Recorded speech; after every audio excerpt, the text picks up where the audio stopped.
Let me know if you can hear everything. Probably the beautiful music is too loud. So can you let me know what's happening?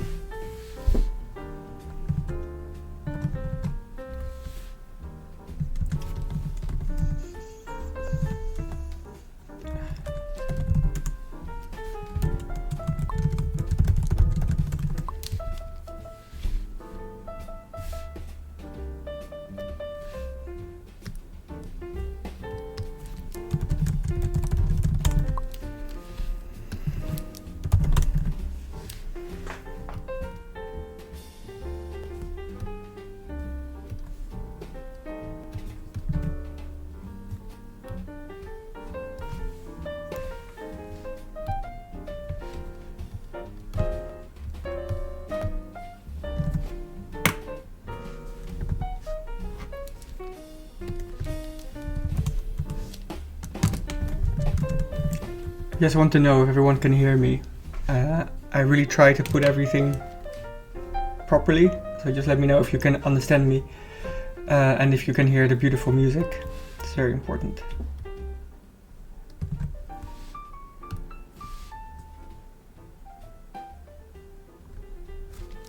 Also the music.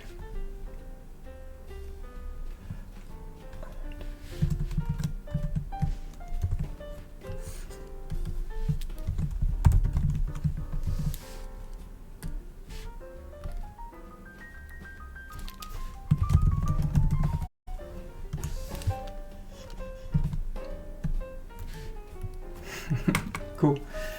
Yeah, nice. I don't know if there's going to be a lot of people, but in 3 minutes officially it's going to start.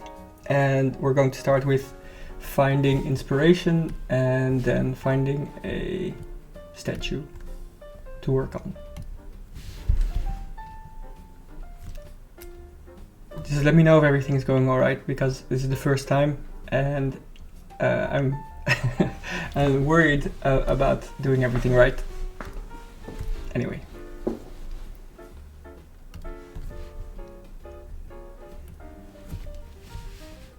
Did you see I'm wearing your sweater, by the way? So you are the first tagged artist in my stream. So.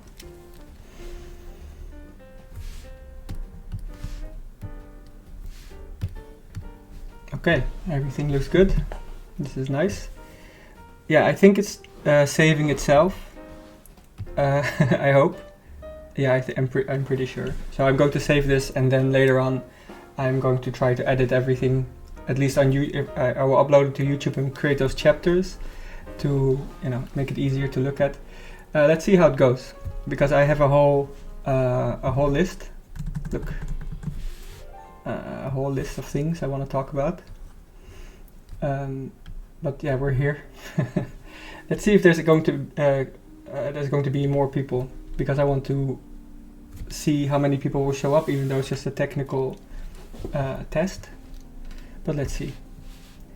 And this is going to take a while, like a couple of hours, I think. So if you need to go, just let me know, and then I'll know. Because even if there won't be any other people in the stream, I'm just going to keep going, because I need to go through the whole process together. Right, here are these logos we saw before.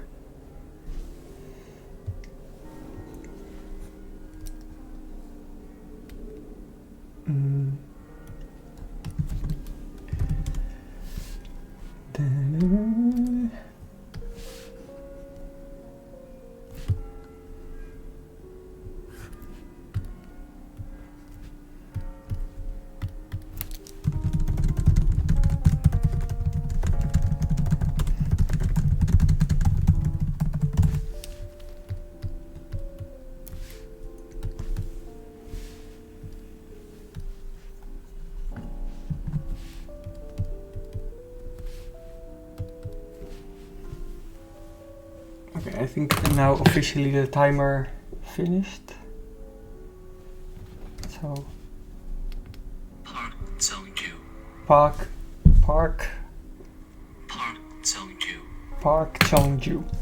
Cheongju. Is that right? Did I do that properly? Park Cheongju. Okay, cool. And so, what's your first name? So I can just say, can I just say one word? Like if I just say Park, is that enough? Or am I offending everyone right now? Already in the first first stream already gets cancelled.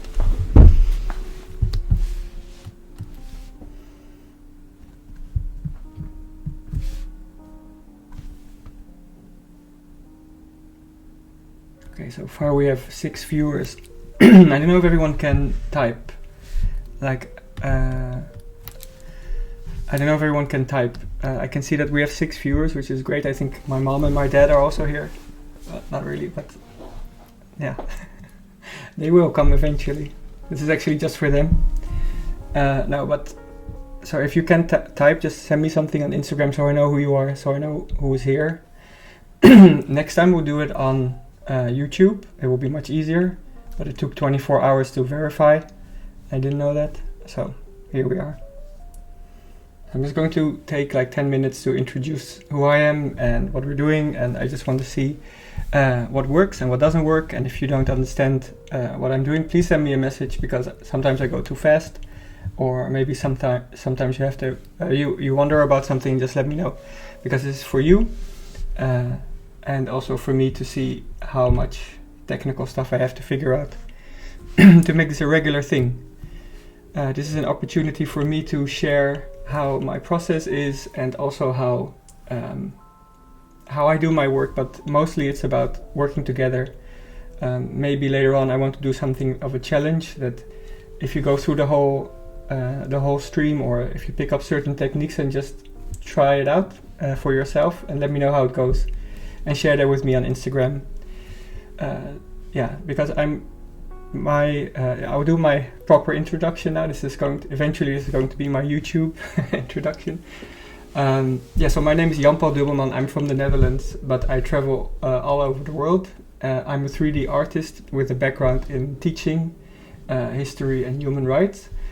I used to do about 50-50% design and then teaching, but now, goddamn, because of Corona, I focused on 3D a lot. For me, the most important thing is in my work to have certain human associations. So once I realized that with animation you can make people feel a certain way, I realized that I want to focus on designing work that makes people feel a certain way. So if you look at my work, hopefully you'll see that I try to use not that many elements, and to just really focus on the feeling that you get there. Yeah, so I'll just, let's see, I have a whole list here.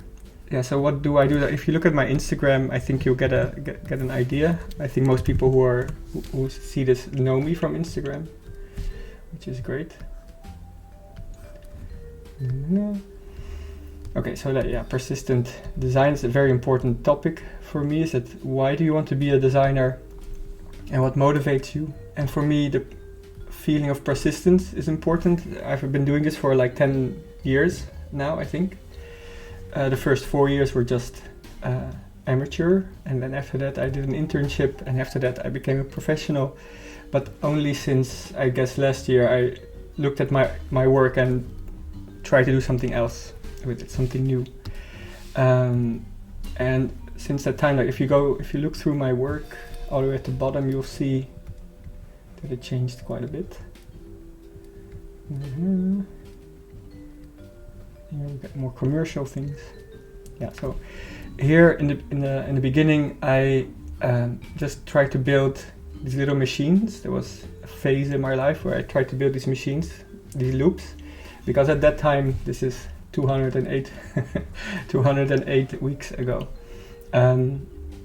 At that time, loops were very popular. I don't know why there was a thing, but everyone was just talking about loops. And I thought to myself, why don't I just make a loop per day? And for a while I did that. And then came this moment where I very simply just used 2 elements to create a certain feeling of anticipation. And through that, I guess, experiment, I got my first real artistic project. Or if you go to my website, which is still in development, but if you go to my website, you will see this one. And this is for the Dutch government, so it's quite a nice client. turn off the beautiful Dutch. And here I had the opportunity to really create work that had to do with associations. So it's just always only two elements, a ball and then the game it's playing in. And I wanted to keep it very clean to give the idea of here to being trapped, but later on also that you're every machine ends with figuring it out, right? Like finishing the story. And I had the whole control over this project for the first time, and it really made me realize that with 3D you can do a lot more than just explain things or making things look cool. There's a lot more you can do if you focus on just the feelings that you want to convey. So here the script was written.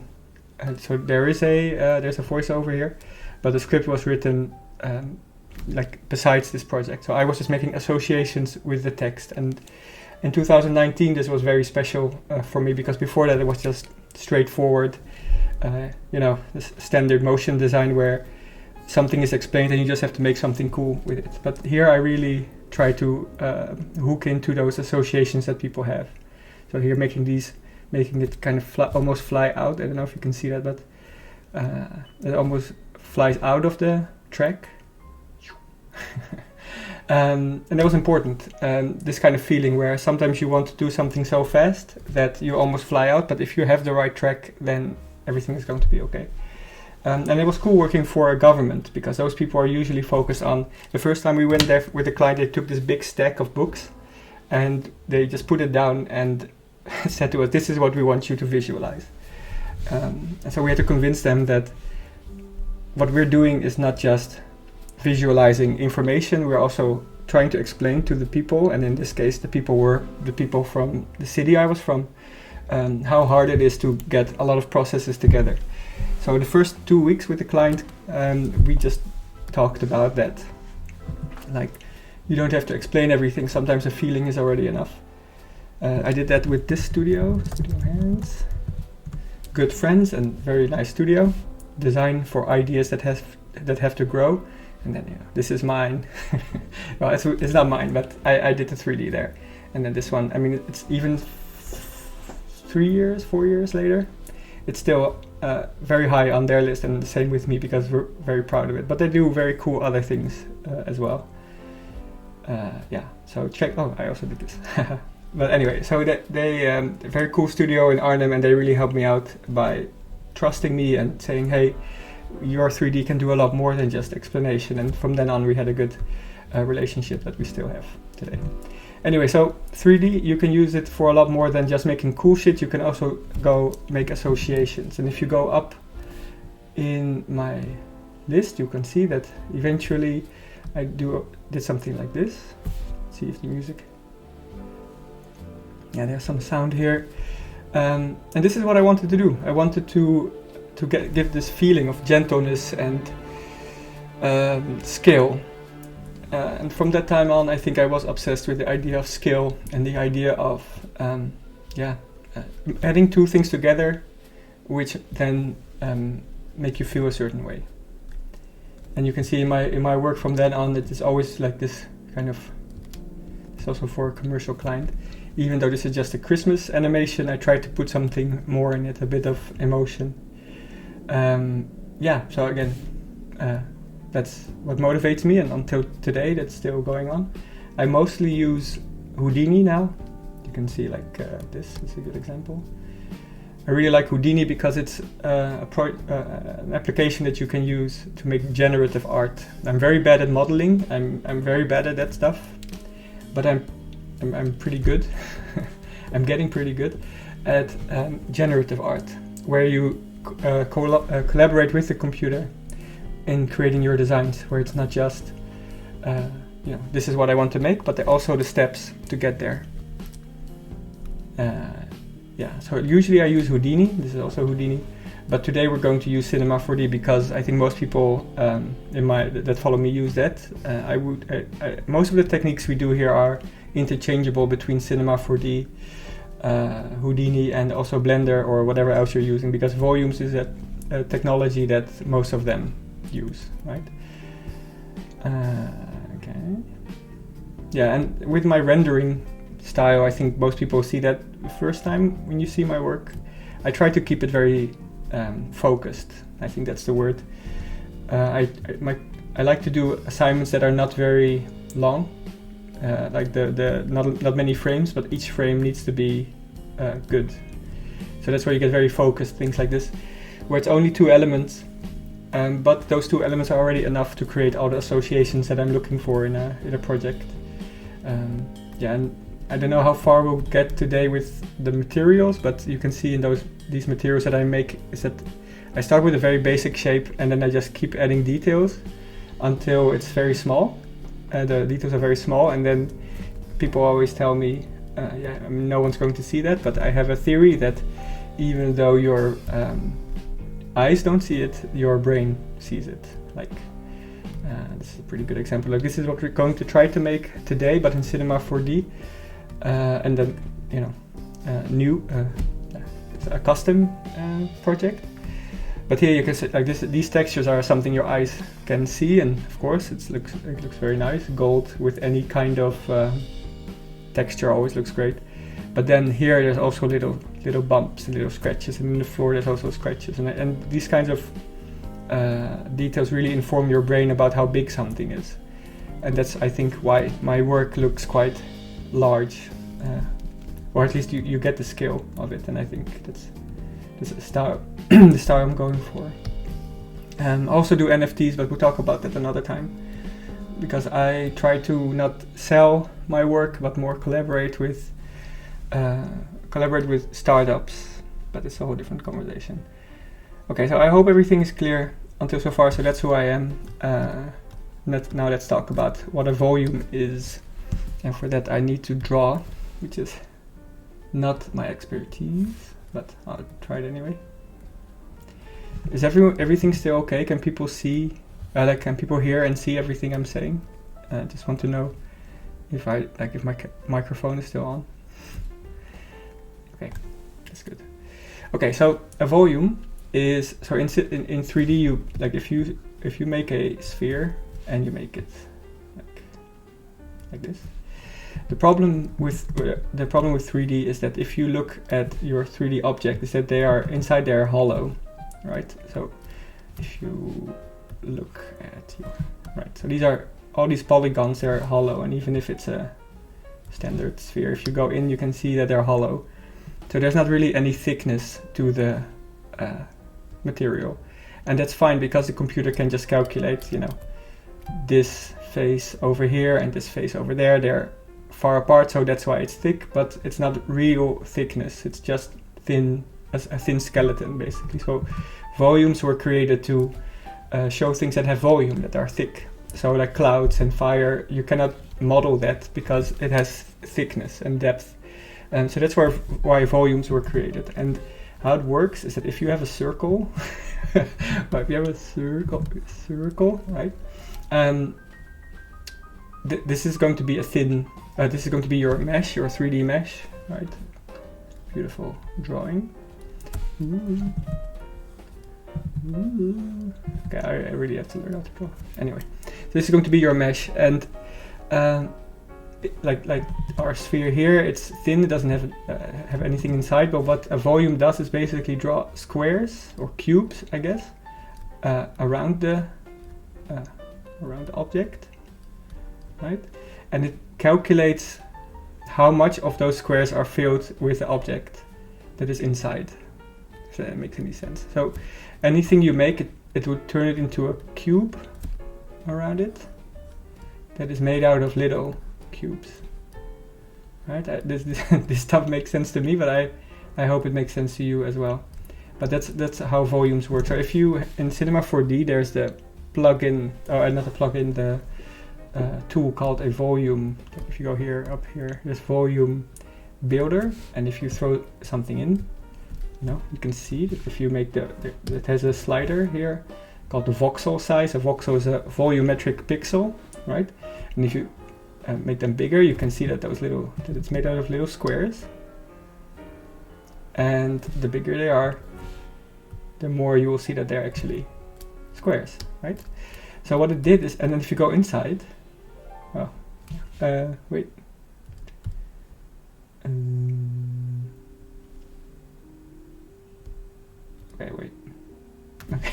we'll come back to that. I guess it's just a visualization thing, but you can imagine that the inside of this is also filled with these squares. So if you make it very small, you can see that you get your sphere back, but so inside are also squares, and in that way you have a real volumetric object. Then if you turn it back into a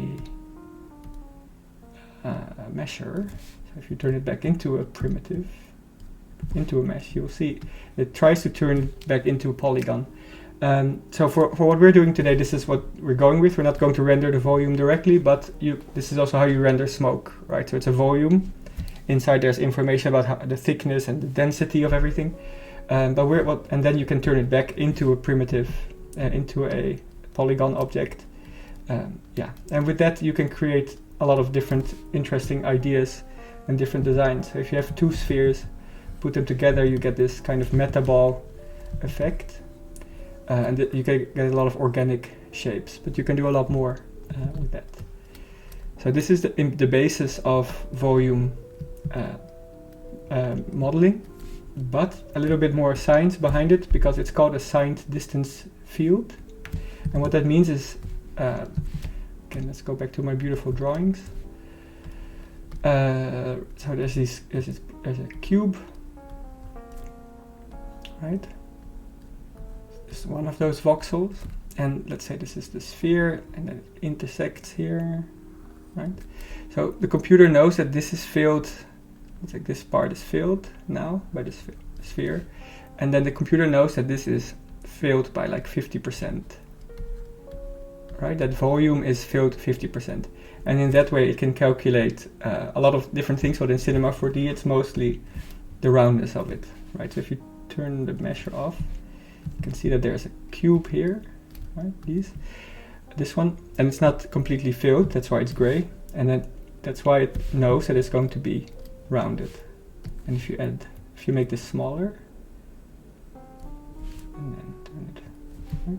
You can see that the gradient here at the edges is a bit gray, and then in Cinema4d you cannot really go in, but anyway, you will know that it is rounded, and that's how it works. So it's just information, right? So it's not real polygons that go in there, but how much of those squares are filled by the mesh, by the object. And in that way you can make a lot of creative designs. And here you have different ways of combining them together. So now it's union, so it tries to, wait, let me make it a bit bigger. So it knows that both of those objects are intersecting, and it knows it has to connect them because we said union. But you can also do subtract, and if you then put the measure on, you can see there's a little bump there. Right, so you eat away at the object. And from now it doesn't look like a lot. This is just basically to get a visualization, but if you make this very small, you can get very nice nice shapes. And then if you add a filter here, there's these filters, then they become very smooth. And in that way you can create very organic materials without having to go into modeling, because these are just normal spheres. So, even like this is already nice, I think. It's like a nice animation. But you don't have to put them in here. You don't have to drag them in. You can also just drag them out and then just drag them in here. So not in the object, but in this list. Ooh. Subtract, just like before. And now you have a collision object. So it's like it's eating it up. And that's basically how you create what I showed here on Instagram.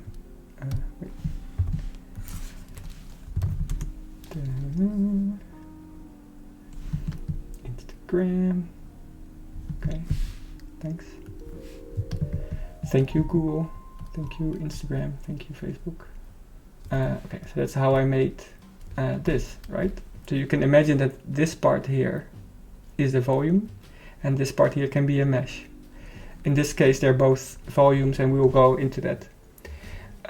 Okay, so let me just make a post on, or like a story on Instagram that we started. And Yeah, so yeah, exactly. So this piece here, and you can see it here. You can see the volume is growing, right? You can see it's growing here and eating into the object before. So this is not some kind of shader trick. This is real,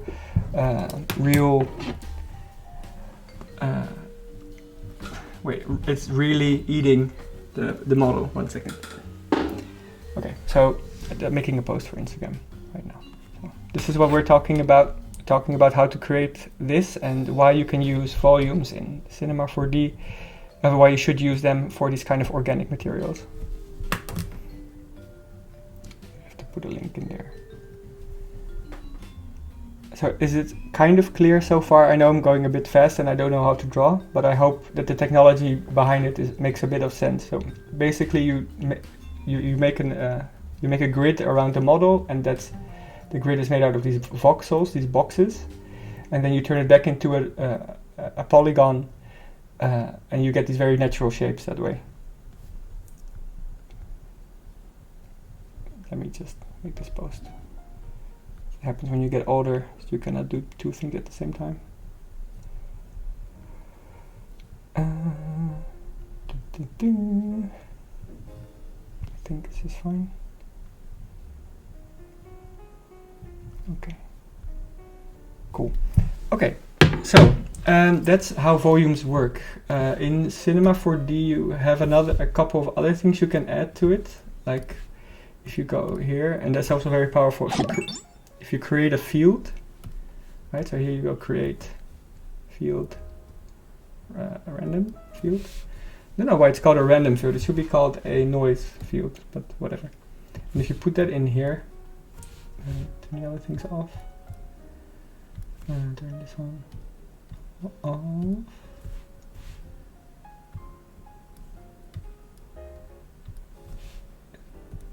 Alright.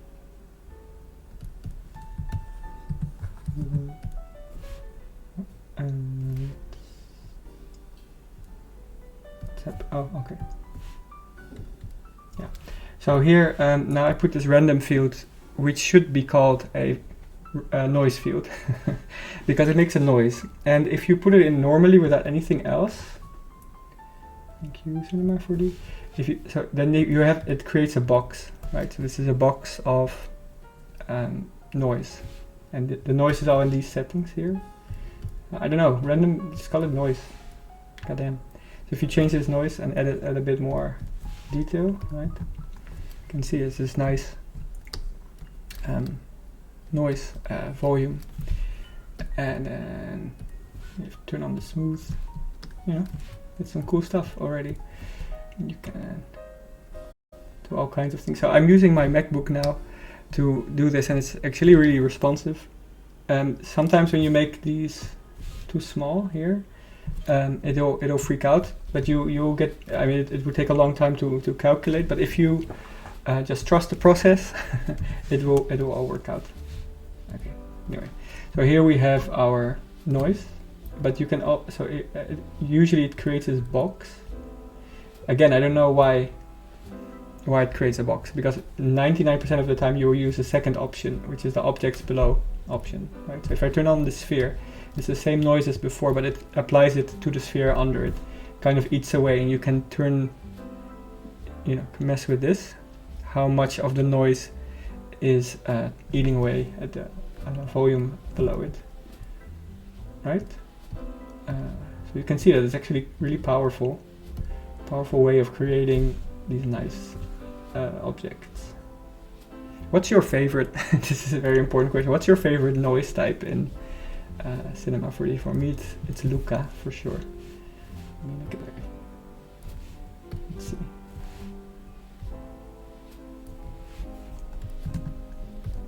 Maybe too small. I mean, this always looks very natural to me. So I like Luca. It's a good t-shirt also. Anyway, so this is not a texture, right? So it looks like you use the texture to, you know, a displacement map, but it's this volume technique. And then if you use, we have another sphere here. Let's just sort of turn on.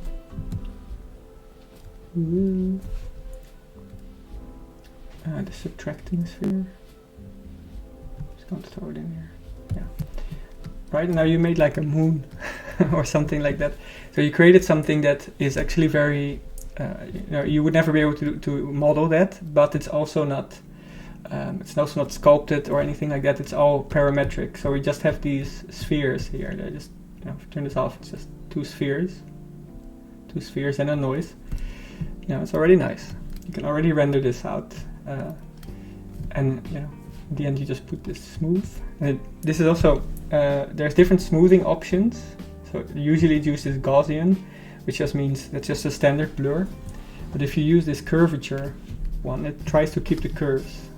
I think this looks interesting already. And of course you can add more noises and more other things. But right now I want to go look for a statue, because my suggestion is that you just always take a base model to work from. Don't try to create everything by yourself. Just find something that you like and use that, because it will solve a lot of creative decisions already, especially the things about scale and things about aesthetics. If you just download the nice model from this one, 3D scan. Scan the world. Right? This is okay.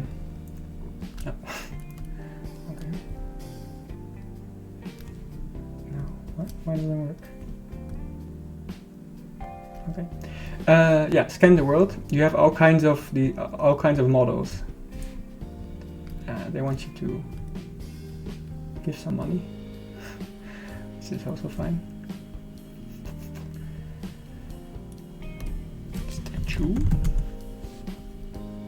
Right. So here are all kinds of 3D models you can download, and when you 3D print them, maybe it's not that nice. Although if you have a 3D printer, I'm sure you can do something creative with it. But these are very good as base models for what we're doing, and I think most of the stuff here is free.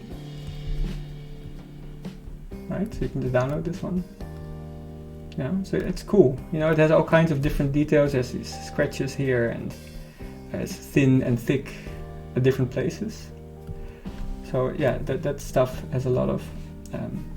It's a very interesting model already. So if you then do these techniques that we did just now, you will get this really nice feeling of quality and scale.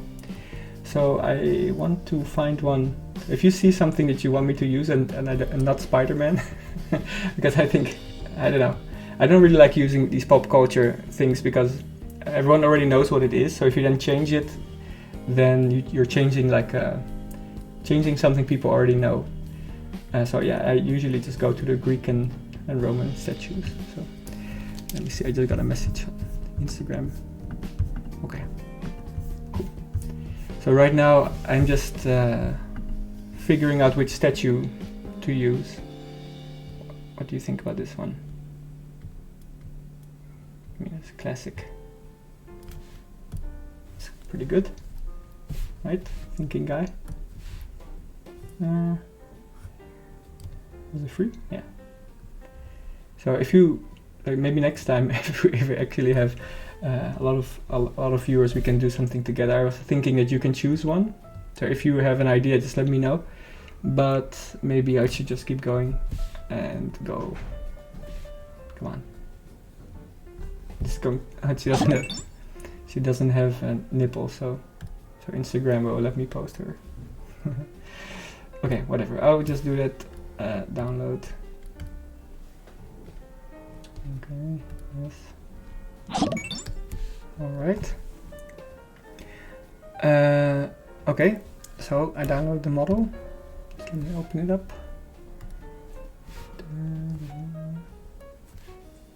Baroque statue. Okay, I'll just throw it in here,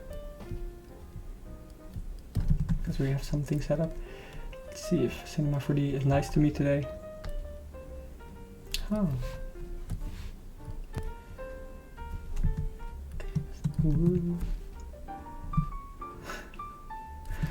Oh, this is also, I don't know, with the new there's this command that they removed, and I don't know why. Axis center, yeah. I don't know why it's not here anymore. I don't know, maybe it's somewhere else, but it's not there, up there anymore. Anyway, so there's this, like if you go here, Command Manager, and go for Access Center, there's this tool, and if you just press execute, then it goes to the center. Still, I have no idea why they removed that. It seems quite important. Anyway, here we are. And now just just rename this statue.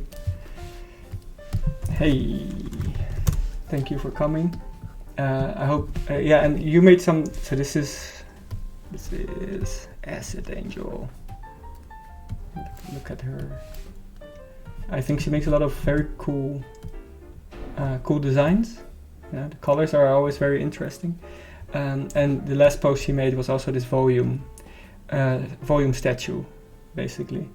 And that's also something, you very quickly create something very interesting, and then if you just add good materials just like these, it'll immediately look exciting. And this is also how you make those style frames, right? So you don't immediately want to go for the final result, even though this one looks very cool, but it's very easy to create a lot of interesting designs that you can then choose from later.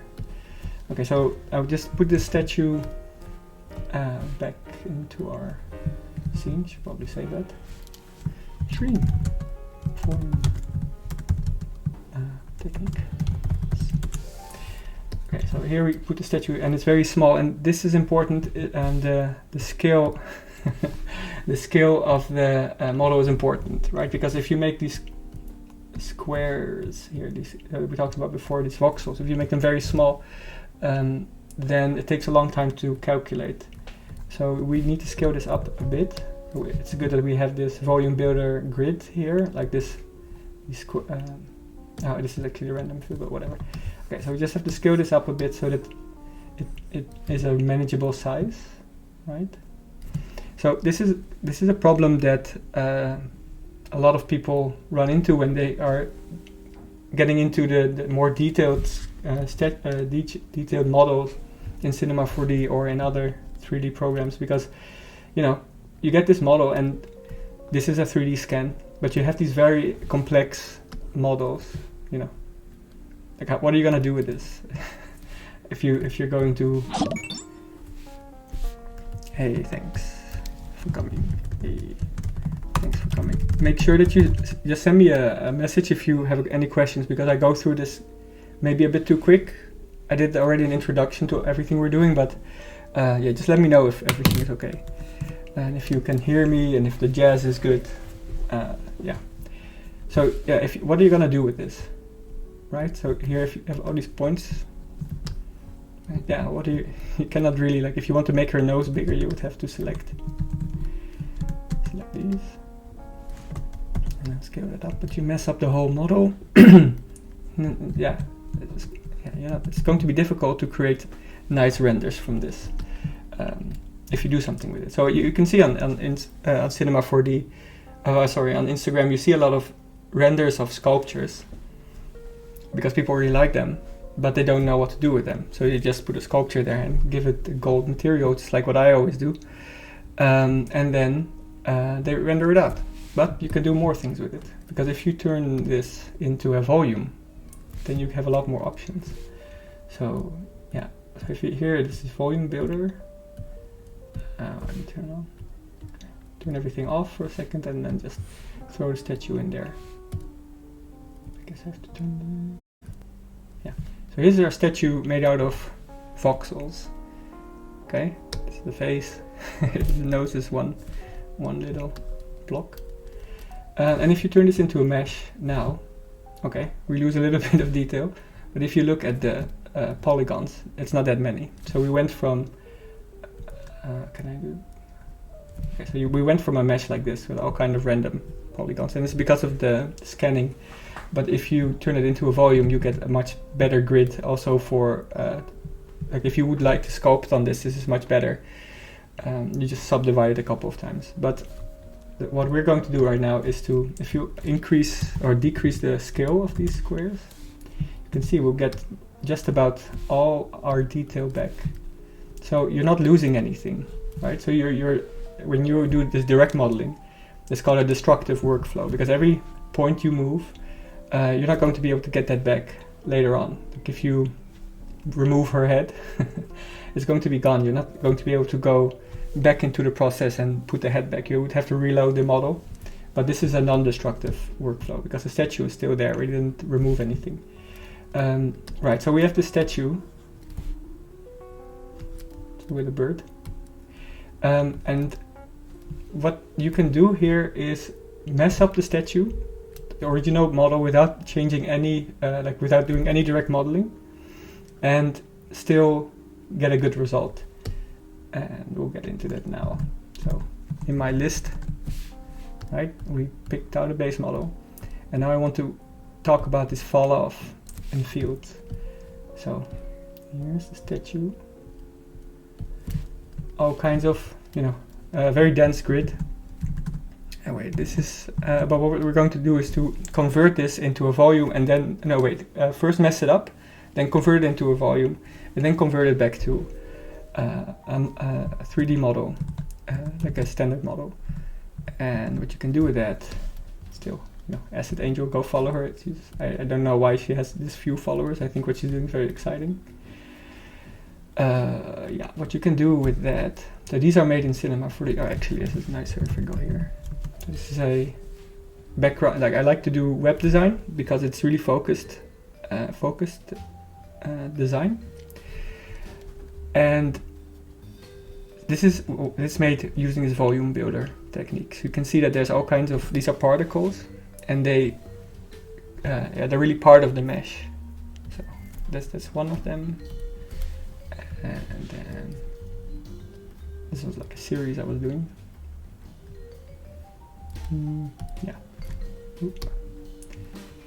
So all this is just a couple of cloners, like a cloner. Like a shape with balls on it that connect to each other, and then I use a noise field to mess them up a bit. And then when they all come together, they mesh together. And with this nice subsurface scattering material, you will get something good. And you won't be able to do this with particles or with direct modeling, I don't think. Maybe you can, but I can't. Okay, so we have this model here, right? And what I want to do is to mess it up. So I like to use this displacer, this displacer deformer. Put them together. Messed up the statue. And what I just want to do is to put a white color in here. Put statue in there. Okay. So that's pretty messed up. Oh yeah, hey, NFT.zip. I see that you're getting a lot of traction lately, and I think you really deserve it. You share a lot of different artists, including myself, and yeah, that's great. I can see that your numbers are going up, and you deserve it, man. Okay, so here's our messed up statue, and so it displaces is looking for a texture, and if you put a white in there, it just displaces everything. And I want that because then I can do something else, but I'll just make it a little bit less displaced. It's already beautiful. Come on. Yeah, kind of like this already, actually. Happening over here. Okay, so we have our messed up statue, but what Cinema4d gave these fields, put these fields in the system. And what you can do there is just to create a very simple spherical field. There. And yes. And if the sphere is touching it, it will displace, right? Blah, blah, blah. And if it doesn't touch it, then it just doesn't, and it goes back to our normal undisplaced model. So this is kind of cool, but this is maybe not what you're going for. What I want to do is to invert that. Oh, here we go. Now it's messed up. This is like, if you put this in a museum these days, if you go to a contemporary art museum and put this and just call it the true Mary, the modern Mary, and you'll see this kind of thing, skinny. Anyway, so this is just the displacement inverted. Looks a bit scary. But your model is messed up, so if you render this, people won't... you would become one of those people who make anti-art, and that's also cool, but we'll use it to do something else. So here's my first secret technique. So here in these displays, so you have these fields, and one of the... I don't know if people know about this one, because it's very, very, very powerful.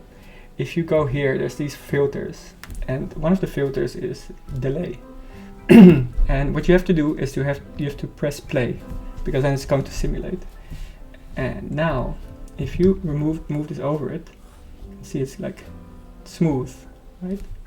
And if you turn this into a spring, boom, boom. So it delays the fall off, right? So no one uses this, I don't know if people know about this, but I think it's very powerful. And yeah, this already makes it feel alive a bit. And you know, I'm using a sphere, but you can do a lot of things. Like what I used for, don't know if you saw that, but yeah, I made a test render for this. And what I used for that is particles. So if you go to here, there's this emitter. Just gonna set it up a bit. It's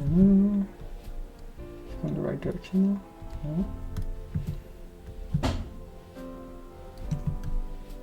Okay, make sure it's going to intersect.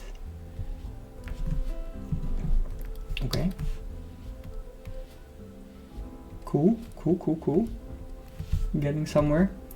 And then in this displacer, instead of the spherical field, you can just put in a... Is it here or is it the second one? Not what I was looking for. Here is a particle object, and you don't have to choose it, and then if you choose this one, it'll create this. See? It's like it's blowing over it. And here in the particle, I put that under it. And now it's a little bit wobbly. And this is the radius of the particles if you make it very small. Yeah, I don't know. I think this is very powerful.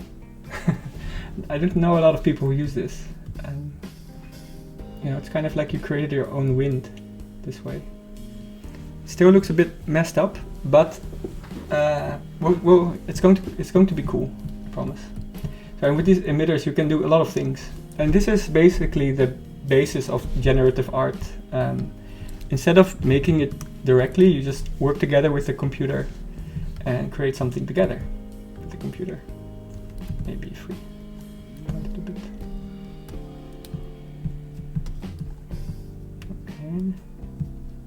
Nah, like that before. So yeah, and you can. What I like is that when it's done, when it's done emitting, it's still wobbling. Right, so come on. Okay, so it makes it come alive a bit. So this is my first secret technique that I use all the time if I do Cinema4d, because you get this generative art feeling. If you turn that off, you'll see the difference. Yeah, the delay.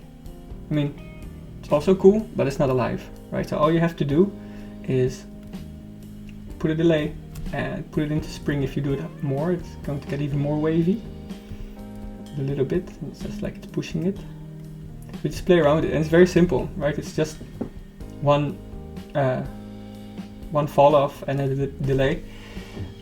So yeah, this is already cool, but we're going to do something else as well. So let's find a frame where she's properly messed up. Or maybe I have to do. Or maybe let's go. Let's take it from the bottom. If there's any questions, let me know. Because for me, I've done this a couple of times, but I want to know if this is actually helping. It's nice to see that people think it's cool. I really don't think a lot of people know about this, but it's strong, you know, powerful. And that's what we need right now, powerful tools. Yeah, come on, great. It's like it's ripping through her. I mean, maybe I'm getting too much pleasure from ripping up a beautiful statue, but I do think that you should use these techniques. Okay, so this is messed up, and if you do this, oh, thank you, Mina.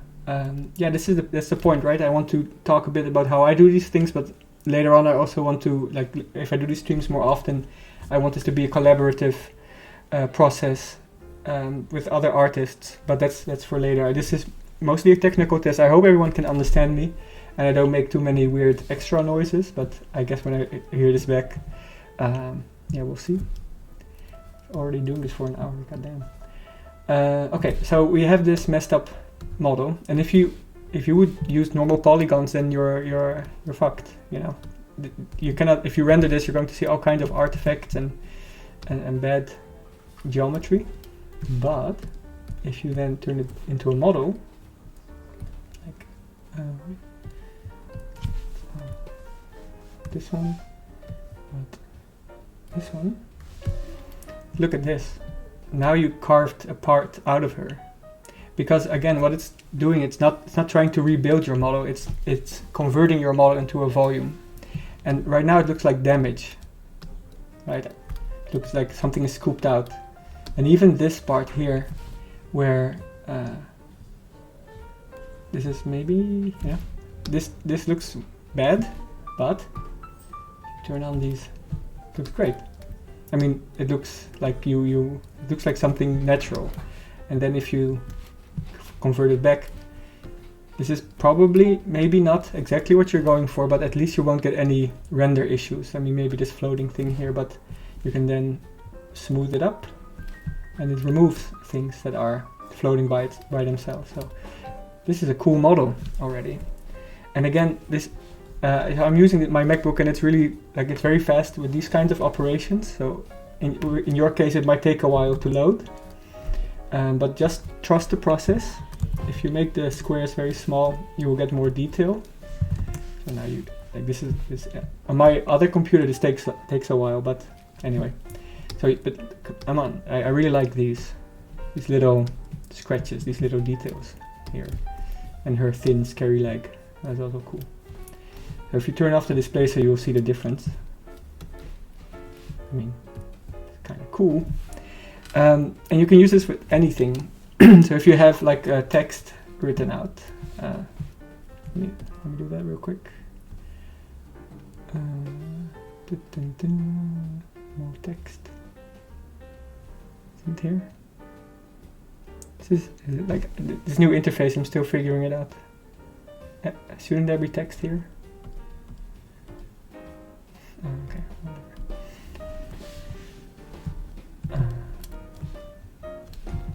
everything is mirrored, but whatever. So you have this text, I'll make it a bit smaller, and I don't know, art. It's always good to use, right? So, and then you just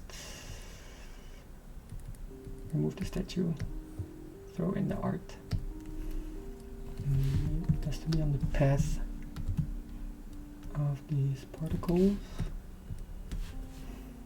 And it is important to make sure that the model like the model to be displaced has a lot of faces, right? So now it doesn't have enough, so that gets messed up. So you have to make sure it has a lot of faces, otherwise it won't get to the deformed detail that you're looking for. What can you do here? Yeah, okay. Just give them a lot, and these caps as well. All of this stuff in Houdini, I want to do this in Houdini as well, to show you the difference of how all of this works, but all of these techniques are similar. Like if you use Blender, you also have these, I'm pretty sure. Where is the cap type? Here? Yeah. Okay. Let's see. Boom.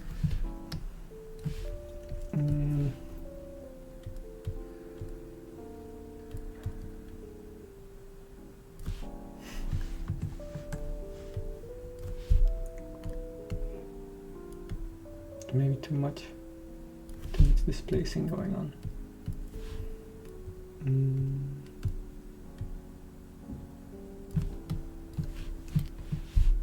I don't want to go back to my statue now. want to prove my point.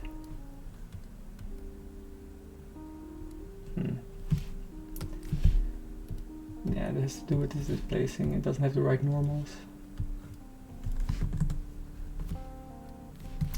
It's like it's not a grid. But I won't give up. Just going to mess you up.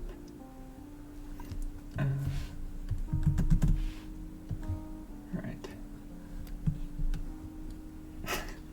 Well, it's art, right?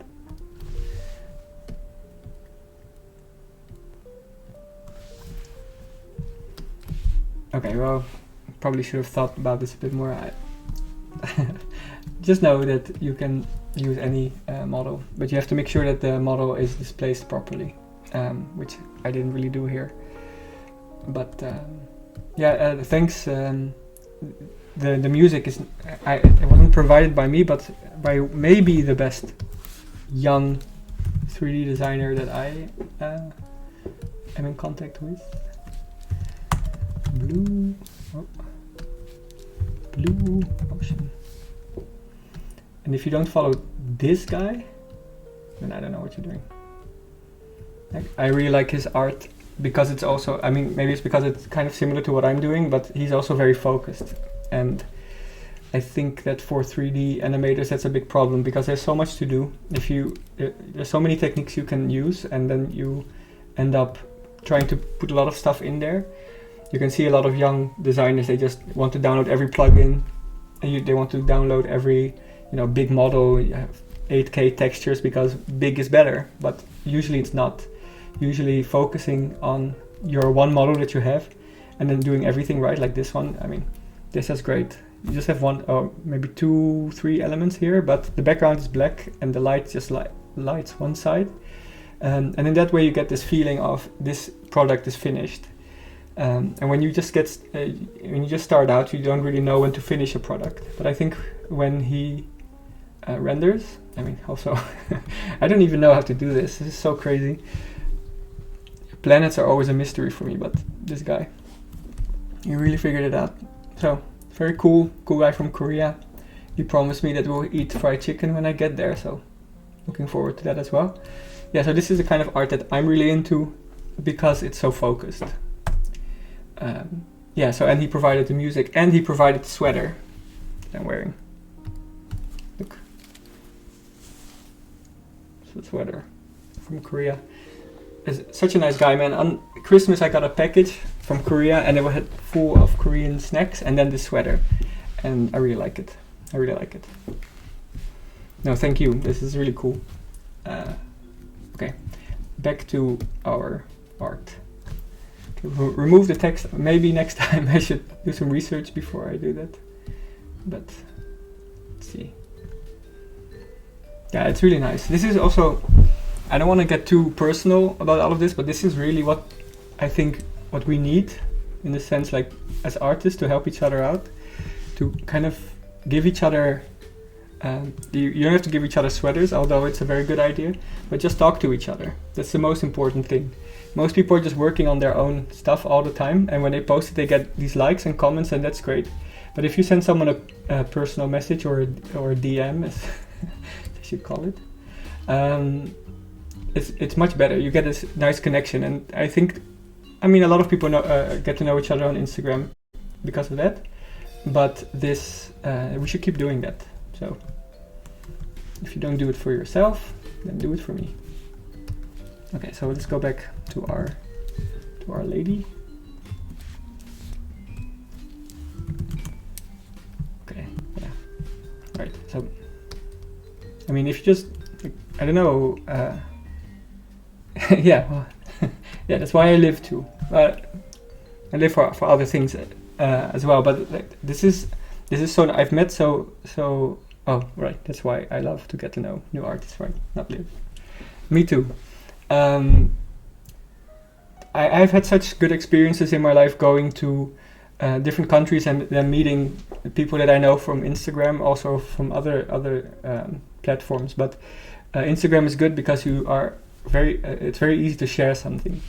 And I think a lot of people want to share only the great stuff, but I suggest just keep sharing things so people think about you even for a second a day, because then they reach out to you and you become friends and you can see each other in real life afterwards. And that's important, especially in this world where we sometimes feel that we're not connected to each other. I think we actually are much more than we think.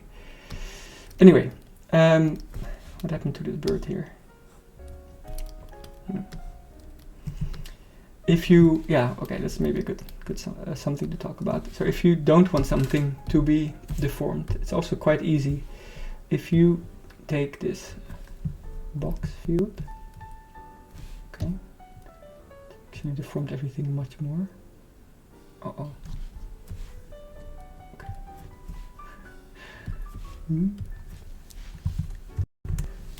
Okay.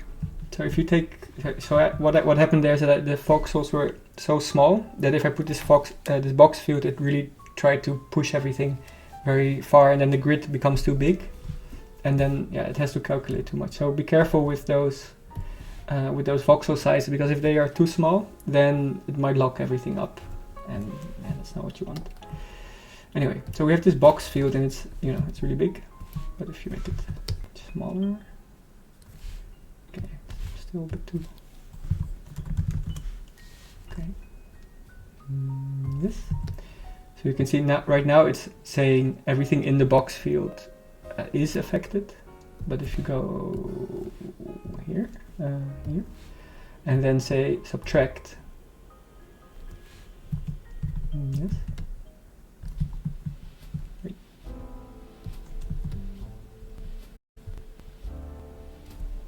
What did I do? Oh. Oh right, sorry.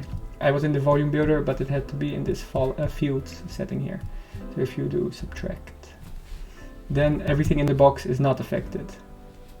Right, so if you look at our funny bird over here, then everything, if you touch it with the box, it tries to go back to its own shape. Alright, so now the bird is still the bird, and if I turn off this box, then it is affected again. So you could build a like a shape around this bird if you don't want it. It's like a mask, right? So you can use that as well. So it's very flexible, and again, we didn't do any direct modeling. It's not like you have to paint stuff. You just have to put a box over it. But right now I do want it to be deformed. Excellent. Anyway, I like it. Okay, wait a second, let's put the emitter back. So what we did now is create a system where particles are deforming the statue. Oh yeah, just one thing about, why I use particles is because they're dynamic, and what I mean by that is that the computer is doing all the movement for you. So you don't have to. We didn't do any keyframes yet, but we created a whole animation. But what's nice about it is because they're particles, you can do other things with it as well. So if you have this, I don't know, let's do this attractor maybe. So you can see that the particles are now moving towards the statue. A little bit like they curve into it. And you get a whole different feeling that way. No? Nice. Or you can use the turbulence. Turn it up. You see they kind of start to wiggle a bit, and in that way you get a bit more realistic, a bit more naturalistic feeling. Okay. So that's what we did, right? So we created a displacer that the particles are displacing the model, and it's wiggling like before. At least I think so. Here, yeah, it's wiggling a bit. I want to let it wiggle a bit more. Okay, so this is the base we're going to be using to turn into this render that I did before, more or less. So the original plan, see, create something like this. So what you can see is that it's a statue like we just did, but where it's dented in, where it's being eaten away, there's something behind it. And the basic version of that is basically, you can make let's just make a copy of the statue, and then without the displacer, and I just give it a material. I won't really go into rendering today, I don't think, because I'm using Redshift and I don't know, not everyone uses that. But yeah, maybe later. It is on my list, but we're also already streaming for an hour. So here we talk about materials and light a bit. Maybe if you want, I can talk about a bit about my lighting process. So yeah, just let me know if you want that, and then I'll keep going. First I have to drink some water. So all of these things I just figured out by myself, or I watched tutorials on YouTube. And what I think you should do is to watch as many tutorials as you can. There's so much stuff out there, but don't just limit it to your own discipline. Like a lot of the things about lighting and about scale and about proportions are from photographs or from movies. My Pinterest is filled with oh, thanks, man. The internet is filled with all kinds of inspiration, and just put everything together. Just make a big list of things that you like, even if it's just a sentence. Sometimes I'm like, I don't want to sound smart, but I was on a bike yesterday, and everyone's talking about cognitive dissonance, and that means that you have two ideas at the same time. Like for instance with this Ukraine war now, it's really disgusting actually. Like I have friends there and they're in trouble, and I shared that on my Instagram, and then you get people saying, yeah, why didn't you say anything about Israel, or why didn't you say anything about Syria? Of course I care about this stuff, but a human being is capable of caring about more than one thing at a time, right? It's a bit weird that people, I mean, what they try to do is to tell you that you're being a bit hypocritical, or maybe that you should care about everything equally. But I have real friends there, and that's why I shared it, just to let people know that there are human beings who are suffering right now. Anyway, so it's about this idea of cognitive dissonance. Cognitive dissonance means that you have two ideas in your head and they don't match together. Like for instance, you can say I really love animals, but still, you eat animals, and a lot of people have this cognitive dissonance, and this is a big psychological struggle to work with those different ideas in your head. So I had the idea of the cognitive resonance, that in your head there's also so many ideas that do resonate with each other, and that's where a lot of creativity comes from. Like if you look on my Pinterest, I use Pinterest for my ideas. Alright. Guess I don't use Pinterest for my ideas. Come on.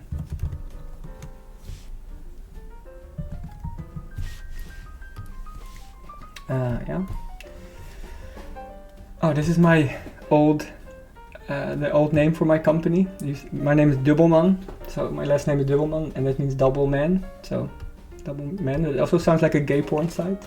I actually had people approach me if they can buy my website. I wonder what it looks like. I think if you go to my website, now you go to my new URL. Yeah, but anyway, if you go to doubleman.com, it's mine and it goes there.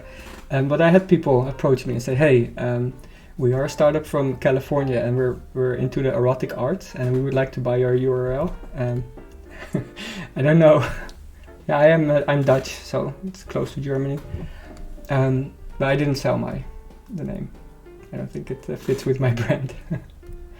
Anyway,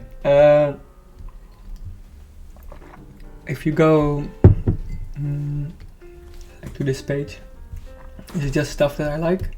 So I was thinking about the logo. I want it to be very basic, but I want it also to be cool. So I if you know someone who can make things like this, and likes to work with someone who thinks he's very deep and powerful, then let me know, because I need a logo. Anyway, so if you go through here, you can see all kinds of. Yeah, I know German, but don't ask me to speak German, please. It's very embarrassing. Yeah, so you can see there's all kind of different styles. So here, like I really like this light here. So I try to recreate that in Cinema4d or in Houdini. So okay, that's here. So that was these colorful light statues. You know, it's not the same, but you can see those are related, and that's what I do. Like if I want to try something out, I go through everything I saved before. Like I really like this. Like there's going to be a moment where someone approaches me and says, "Hey, we want you to create worlds that are like these resin blocks." I really like this stuff. I actually have somewhere in my room. Let me check if I can find it. I have something in my room that is like this.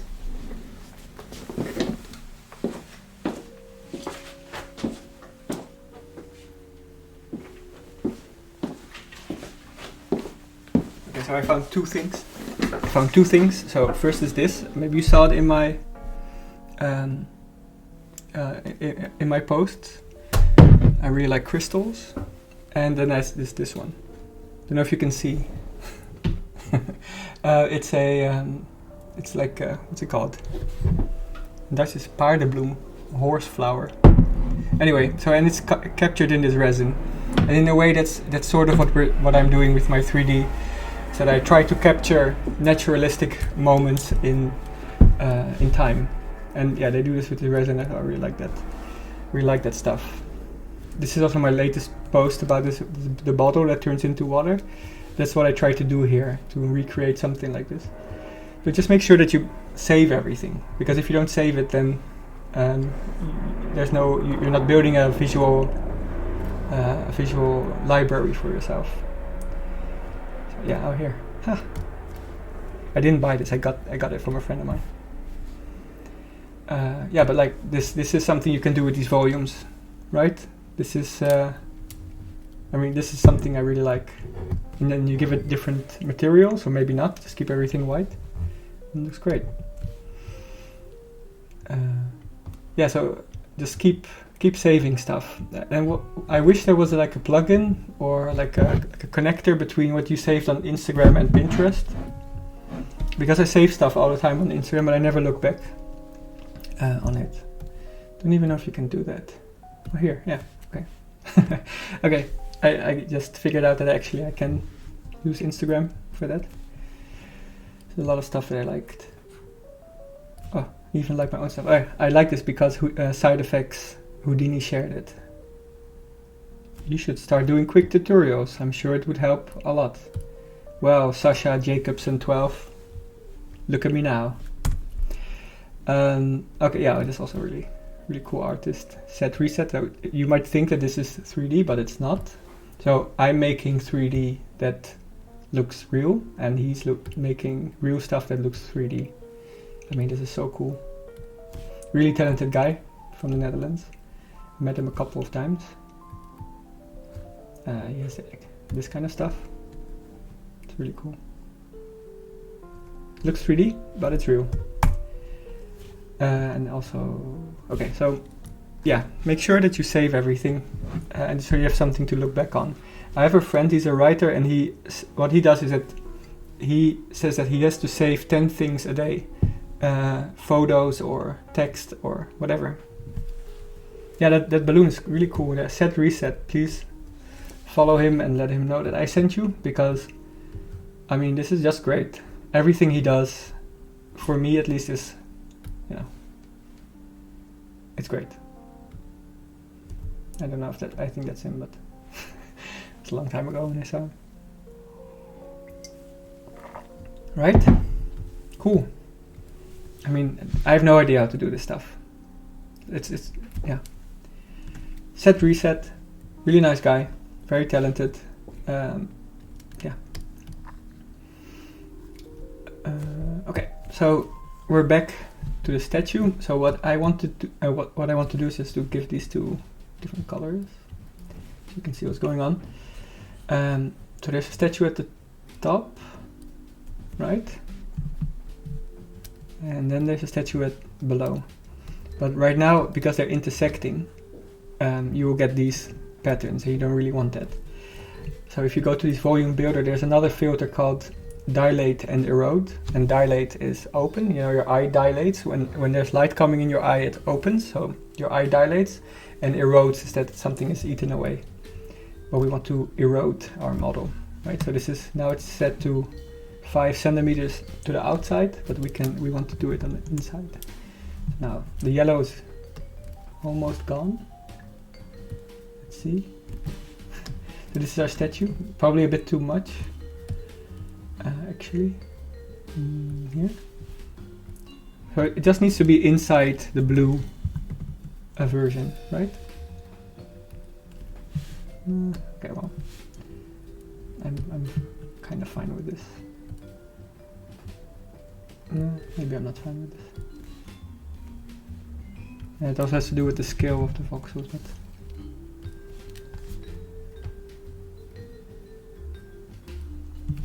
okay, maybe this is fine. Okay, so what we're basically doing is that we hide the statue under it, right? So now, when it's displacing, just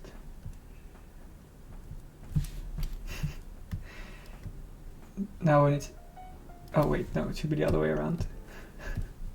Wait, I'm sorry. Okay, wait. Let's go back a couple of steps. Okay, so here we have our base statue again, and we'll also turn this into a volume. Volume builder. Yes, and then make it small. Excuse me. Right, and then volume measure. Okay, turn this one blue.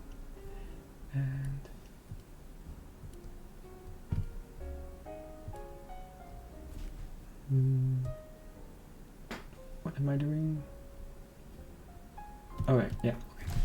And then here dilate this one. And don't dilate this one. Okay.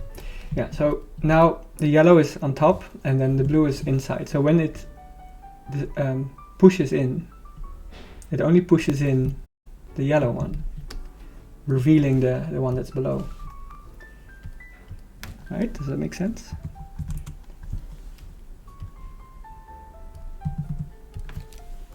I think it has to have a bit. So what I want to do is just to connect those two volume builders together. You just go here, go to, is it here? Yeah, expressions, set driver, and then go here, and then set expressions, set driven. And that way you don't have to do everything every time in both. Okay, so this already, to me, this is kind of cool. So because now you have two materials in, and where it pushes in the model, it reveals the material under it, and that's the whole setup, basically. So here you can see, right. So here you can see that that's what I did.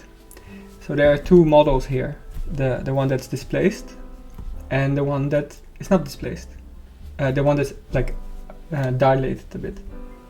So now if you make the blue one gold and the yellow one stone, it's just try to simulate that a bit.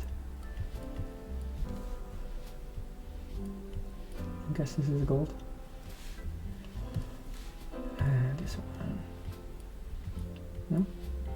Or even, yeah, black and gold always go together very well. Here you go. And that's basically the setup. And what's cool about this is that it's going right just like this. yeah, Mina, yeah, you're right. So you can do a lot of stuff with this. If we go back to our spheres, no wait, I'll come back to that. But so this is the setup, and you can actually see a lot of people figuring this stuff out. I see a lot of these kinds of posts. But what I do differently, or at least what I try to explain to you, is that this is all dynamic, right? There's not there's not a process in the beginning where you're like, this is what I want to make. I want specifically this statue and specifically this shape. You're just creating something that you that kind of reveals itself. So here you can see it's a bit more advanced because you have those edges here, and what you need to do for that I'll show you. So if you go close here, you can see that they are basically intersecting a bit. So it could be better. So here, instead of dilating it, eroding it, just dilate it a bit. That's where you make it thicker. Now we get to the stick lady again. Maybe, so you make the distance between these two, the distance between these two, you make them greater. But then you also have to displace it more. I think I just destroyed my beautiful new computer.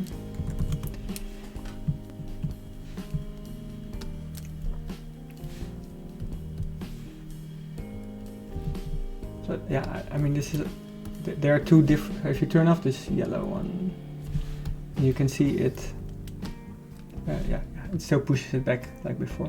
But there's something else we can do. Yeah, so in Houdini, there are ways to color this fall off, right? So what you actually want is to where it displaces, like here, like you want this part here to be white or like whatever color, and then everything that is not touched to be black, so that you can mix materials together. And you can't really do that in Cinema4d unless you do some tricks. That's why Houdini is more complicated, but also you can do more stuff because you really have control over everything. Maybe we'll do that another time. But yeah, for now I just want to finish this one up, right? I mean, this looks great. Okay, so should I go into lighting a bit and materials? Or do you have any questions? I don't know. There's 7 people watching. 1 person answer me. There's another trick you can do. Like you can basically invert this. So what you could do is here, there's this list of things. Oh, okay, I'll go into rendering a bit after this as well. So here's the one, this is the basic statue that's not deformed. Maybe we can play these. Okay, sorry about Corona, but it's actually very cool that you still have Corona. I didn't know people still did that. In the Netherlands, Corona is basically over. I mean, not a lot of restrictions anymore, so that's great. Okay, anyway, so we have this base statue here that is not deformed, and what you can then do is to get our messed up statue, put it on top. Yeah, we have to hide this. Messed up statue, put it here, and then put it on subtract. I think.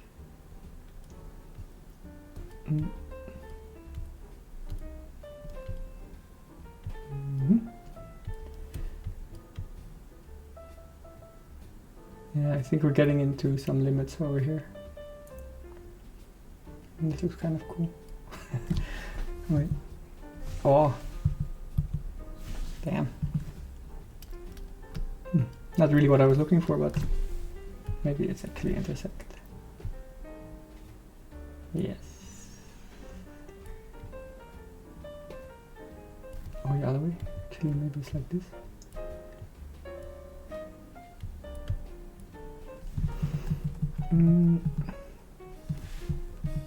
What I'm looking for is the opposite of this one. And now Cinema4d, this is kind of a limit. It's kind of hard to tell what you're doing after a while, because you have all these lists that it's not really visualized that well. Anyway, I'll just go back a bit and render. I know how to. I did it before, but yeah, bear with me. Okay, so we get these materials back. So let's do black and gold. Right, so this is gold.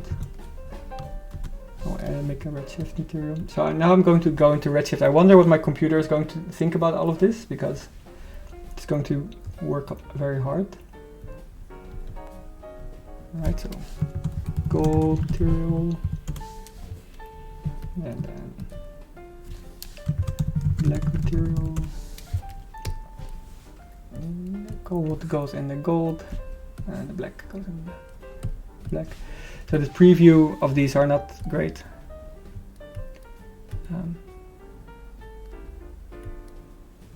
But yeah, it's okay. Black. Oh yeah, here, I'm sorry. Here is the material settings.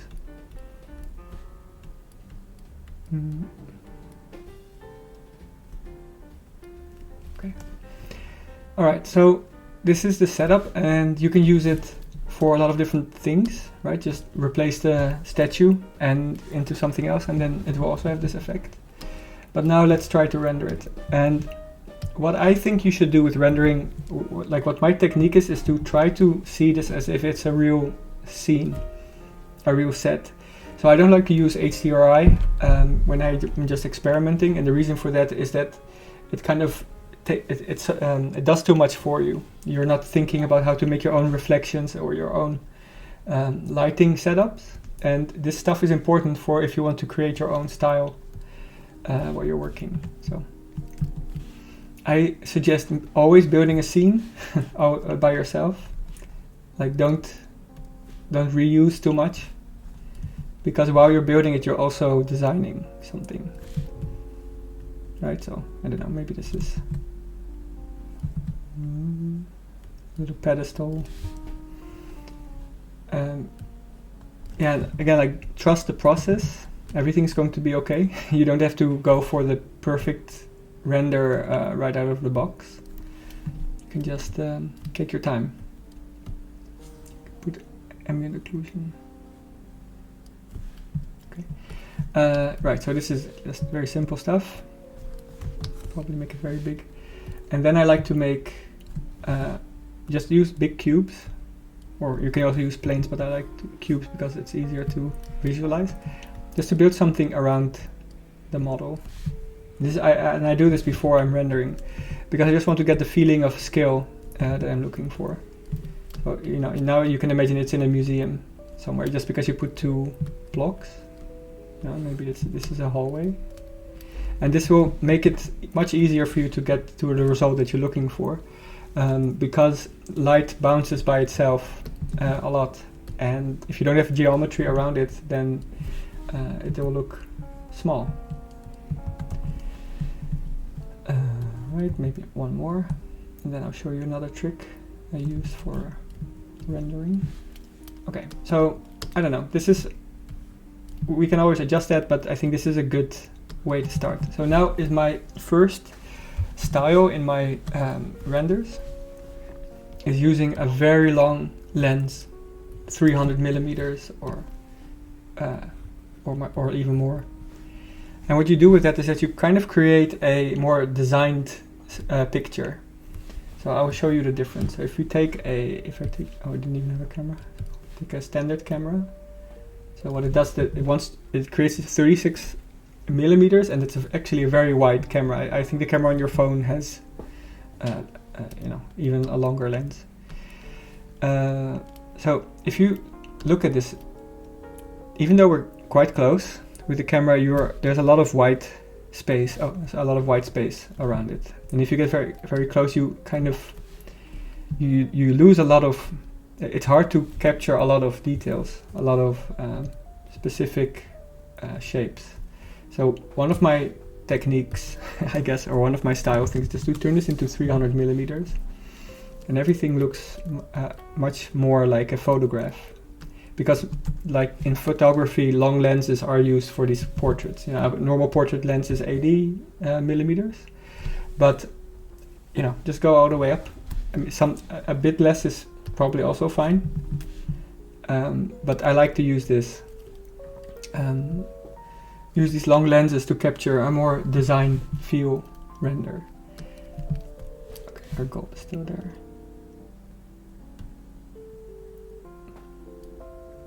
Yeah, don't worry about these, like it looks jagged now, but that's just because you're far away from it and Cinema4d doesn't like it. If you're far away with the camera, like if you look here, like cameras, very far, but anyway, don't worry, it's going to look great. Then I like to choose my frame, so this is also important. Instagram is 1080 by 1350. This is the resolution that is ideal for Instagram.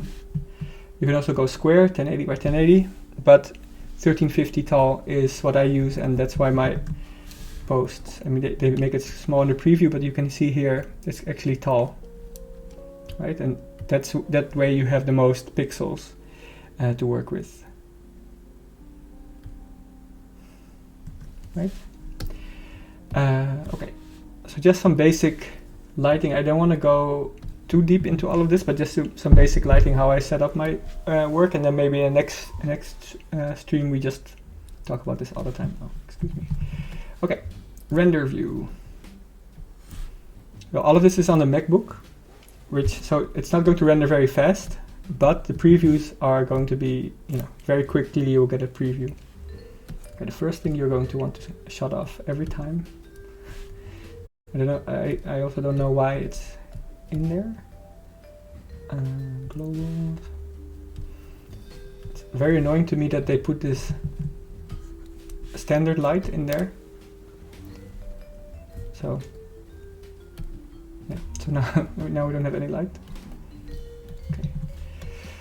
Redshift light, area light. So this is the same in every modern render program, is that you should just be using these area lights, point lights, and whatever infinite lights there are. You can use them, but they're only used for very specific situations. But 99% of the time, you're using these area lights.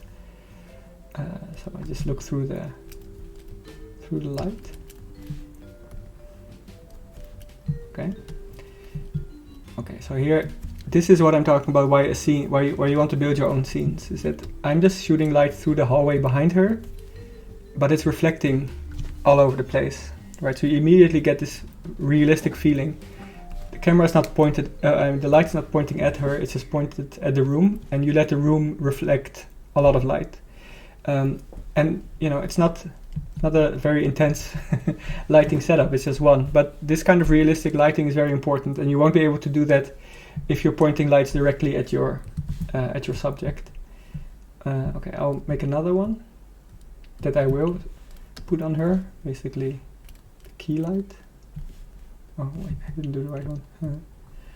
Okay, so this one is pointed at her. It's definitely too big.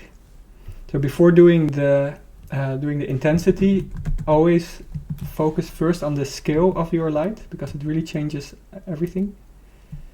Okay, I'm just going to go a bit closer. Camera. Because I want to capture the shadows. Right? So shadows are my second thing. If you look at my work, you can see what I like to do is to I basically don't have any soft light except the reflected light from the background.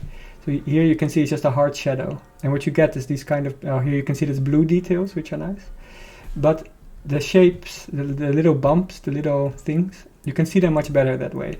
So I really like hard shadows and small lights, but the most important thing, and it's the same in Octane, there's this spread here. So I usually just turn it almost all the way down. So if you turn it all the way down, it's just a square, it's very kind of also like this. But what this does is that it forces you to really think which parts of the model you want to light. So if we go a bit further away again. So this way you will just, I actually already like this. If you put this together, maybe the background a bit softer, a bit less. Yeah, this is already, so if you make your light very small and very direct, you have much more control over where you want your audience to look at. Usually it's the face, sometimes it's the breast, but most of the time you just want to have someone, you want to direct your audience eyes. So a face is always great because people like faces naturally. But yeah, okay, so this is a bit too direct. Maybe make it a bit softer. I still think it's too big. Yeah, now we're talking. Okay, so in this way you can light your whole model using these small lights in a way that is much more, I think, much more intuitive, because in real life lights don't have this perfect spread. They're much more focused. I'm just going to give it a bit more detail, right? So here in this sign distance field, I just make it a bit smaller. Okay, so you can see a bit more of these details. And in Redshift, but also in Octane, you can use this clay model to kind of get the light you're looking for. Oh, it's also kind of cool. So this is what I mean. I like to find, I like the model to give me the direction I'm going for. I don't want to go in advance and just say, I want to have this, I want to have that. I want to have a realistic creative process. So if you do this with an HDRI, it's also fine. But what I like about this is that you're really creating something real, right? So in real life, if you would make a real picture out of this and you only have 3 lights, the lights are going to be small. You know, the soft boxes are, you know, maybe 25 by 25 centimeters, maybe a bit bigger. But in real life, lights are not huge. They're very small. I don't know. This is, again, Cinema4d is a lovely program and I learned everything. But if you make a basic light, it's 200 centimeters. It's 2 meters. I've never seen a light that's 2 meters, but that's just what they do. And that's, I guess it's a free country. I think Cinema4d is from Germany. I'm not sure. Maxon. But so what we have here already, to me, looks very good. And it's only one light. I don't know if you agree, but in this way, it's just, this is how you would realistically light a model. Okay, and then we have this light in the background. Right now it's just, if we go back to our materials. So the light in the background is not really reflecting a lot of light. But if we make the spread much smaller, let me look through that light for a second. Right, so now it's shooting light into the room. Maybe you can have a little bit. So here you can see the shadow is very soft, but the smaller we make this, the harder that shadow will be, and I think the more realistic the shadow looks. So then what I like to do is just to reflect, to shoot light on the back wall. Again, here you can see this little dark spot makes it again look very realistic. And also you can see here now the second material showing up. But let's just make it even smaller. Maybe something like this. This is just 2 lights. And already we have a good balance, I think. I think global illumination is just on, yeah. So global illumination is also very important if you want to have realistic lighting. If you turn it off, it looks exactly the same. But you know, in real life, light bounces all over the place, and that's also what we're trying to do. So this is my next trick.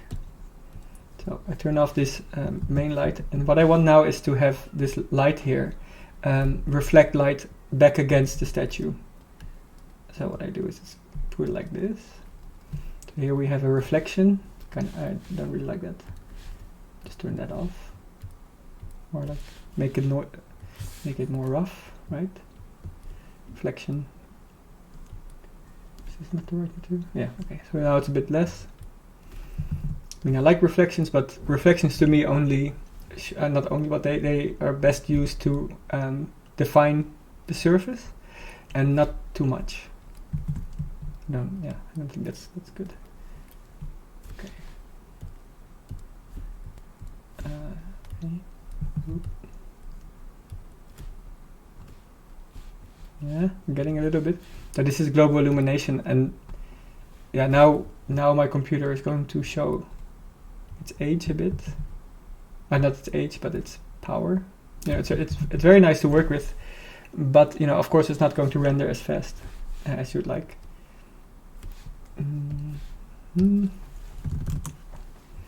But you get the feeling, right? So you shoot light against this wall and it bounces back against the model. If you combine those two things together, you have a very realistic lighting setup.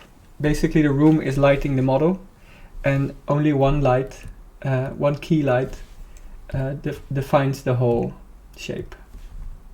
And that's what I like to do, because now I know that if I zoom out, then it's still going to look good. The lighting still makes sense, and you don't have to mess around with the lights too much after you've put them in. So you can also move the side wall. Is that this one? What's the other one? This one. The wall closer, and it will reflect more light. Right, not very close. But what you can also do is let's make a new material. Is to give it a color. Yeah, exactly. This is just a white material in the background, but just reflecting the light back gives everything a very realistic feel. But now if you change the color of the back of the bounce wall, basically, you should be able to start to see the other one. You should be able to see blue. Okay.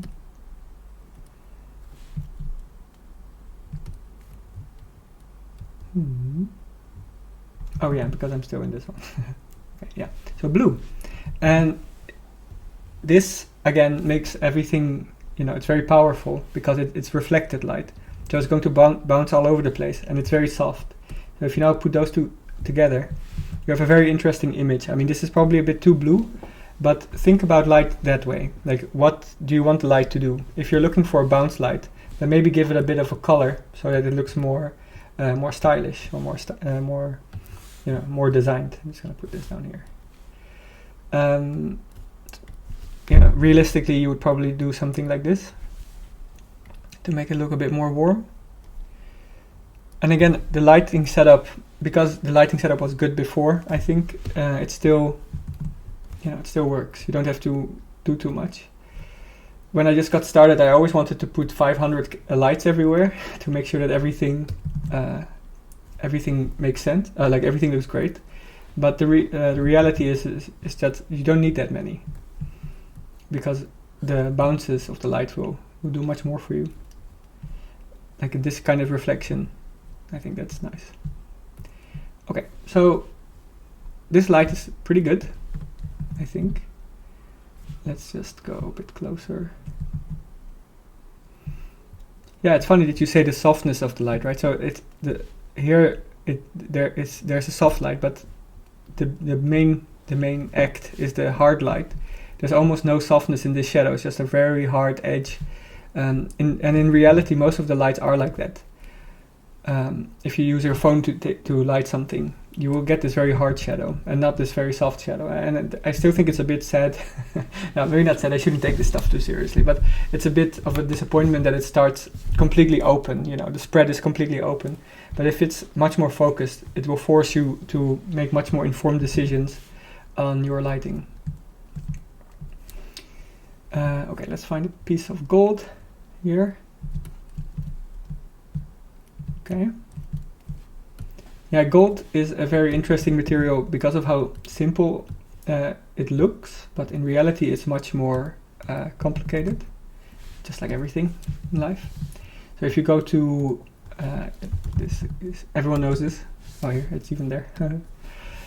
Bill Ellis, I'm sure you know him. If you don't know him, then what are you doing? Not Billie Eilish, but isn't that? Yeah, not Billie Eilish, but Bill Ellis. If you go to his channel, he's the king, the god king of gold. Gold and white is his best combination. Yeah, I mean, everyone knows him, I think, and it's for good reason, because he is, what I just talked about is what he's doing perfectly. He does it in such a high level where he takes very high resolution, very high quality models, but lights them as simply as possible. If you look at this light, I'm just going to guess, but there's one light here, right, from the top right. You can see here it's darker, and then maybe there's another light just to give the reflections to the gold, but it's not that complicated. I mean, it's complicated to design, but it's not that complicated to light, and he's very good at that. So if you are starting out, don't put too many lights. Just know that this is probably just one light from the front, I think. Yeah, okay, so, and he has a bit more followers than me, but I think, you know, I think we're getting pretty close. He also, the first NFT I ever sold was bought by Bill.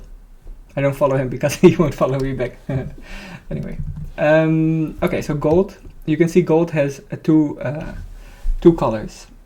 It's yellow, what you think about in gold, but then the edges are red. And what he does, yeah, well, now you know. So you can follow him, but I don't follow people who don't follow me back. So yeah, anyway. Gold has two shades.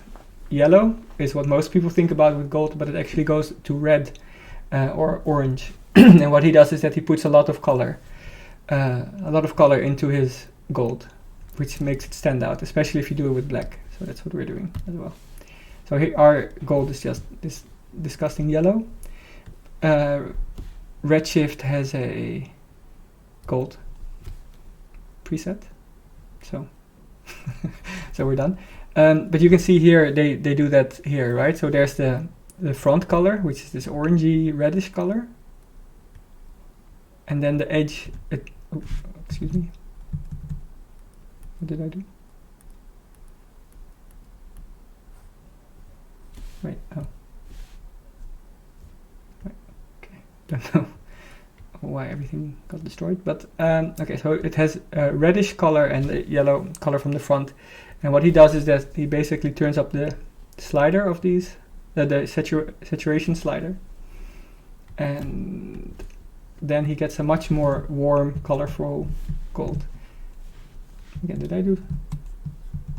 What am I doing wrong here? Anyway, okay, so and that's why his gold really jumps out at you. Where most gold is a bit boring or overused or looks a bit cheap, his gold looks great because he knows the real properties of gold, and then he gets to play with it. And I think that's what design ultimately should be, is that you should know how it works in real life, or at least with 3D design and light and stuff, you should know how it works in real life, and then you can start to play with it. But first you need to know the science behind it, I guess. What did I want to do? Oh yeah, okay, so if you go to this model here, it's basically it. It's the gold you saw just there with this texture. It's a texture I really like. I think it's called malachite, malachite, something like that. And we'll try, let's just find it, because I use this 3dtextures.me, I think. Yeah. So here's a lot of free textures, and they're not, I mean, no offense, but they're not the most advanced, fancy, you know, roughness textures or whatever. Although there are a few of them, but they're very good. There's a very big selection. So I think they have these imperfections here somewhere. Anyway, so I'm pretty sure if I do malachite, yeah, here. This is the texture I used because I really like these swirls. But what I'm going to show you is to create those swirls without any textures. But so just so you know that, oh, not this one, but my own Instagram post, right, this one. It's just this gold material with the bump map of this. Oh, and maybe not the bump map or whatever. So it uses this texture. But I found another trick in Redshift to create what I did in my more recent post, like this one. To create those little swirls. They're very similar to those swirls in the gold material, but they are procedural. There's no textures going on over there. So to do that, and I don't know, this is probably a Redshift thing actually, but maybe it's an Octane as well, but otherwise just use the texture if you want to create swirls like that. But what I want to do is just to get a normal noise. And so this is just to preview the noise. Make it a bit smaller. And then most of the time my materials are very complex, not because of how many textures I use, but because I know what I'm going for. I always use this references, right? And just try to rebuild that. But in Redshift, there's this weird effect. It's like I almost think I'm kind of breaking it. But here, so I just put this noise here in a ramp, so you can just recolor them.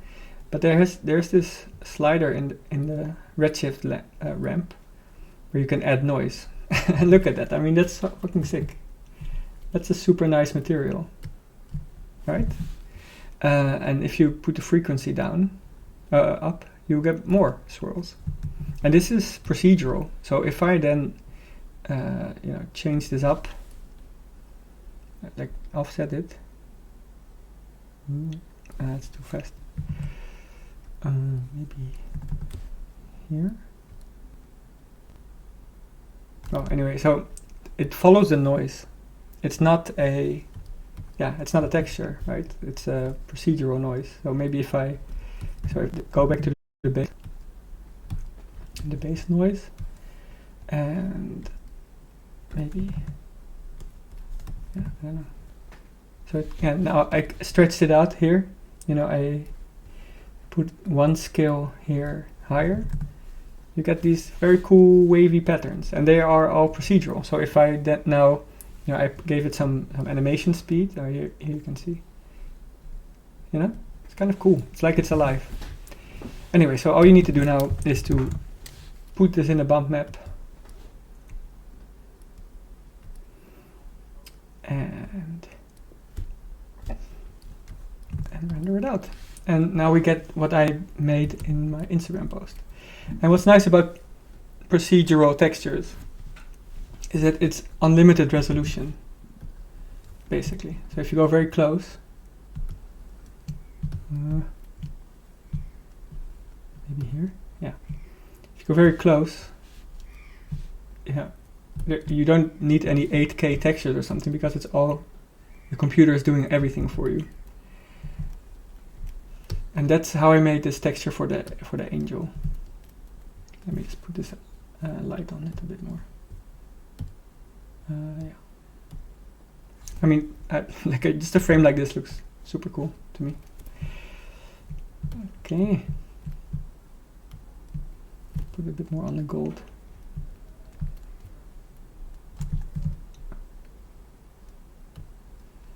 Also nice that all the reflections of the gold, they are produced by the model itself. There's a little bit of highlight in the, you can see the white part is the lamp itself, but most of the reflections here are the light bouncing off of a colored surface, and it creates this very realistic, warm feeling. Maybe a bit smaller. Yeah, well, could be an Instagram post already. And so again, so another, the last tip before I have to go, because I kind of want to get into all of this stuff, but I probably want to take a bit more time for that, because we've been streaming for almost 2 hours already, which is what I wanted to do. But last thing before I go is, how do I make, why, a little tip for Instagram is that, if you post something, this one, if you post something, don't just post one thing, because what happens is that if people see your work for the first time, they see your front image, right?